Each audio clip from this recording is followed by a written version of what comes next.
अमरावतीच्या राजकारणात मोठी घडामोड समोर आली आहे। आमदार रवी राणा यांच्या युवा स्वाभिमान पक्षाचे खंदे समर्थक मानले जाणारे निलेश भेंडे यांनी शिवसेना शिंदे गटात जाहीर प्रवेश केलाय।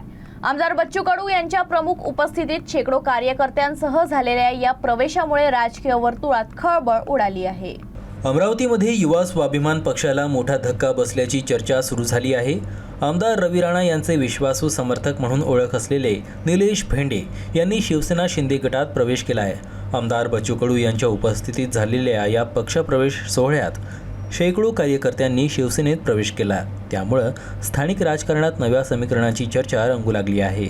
या पक्षप्रवेशामुळे आगामी स्थानिक निवडणुकांमध्ये रवी राणा विरुद्ध बच्चू कडू संघर्ष अधिक तीव्र होण्याची शक्यता व्यक्त केली जात आहे।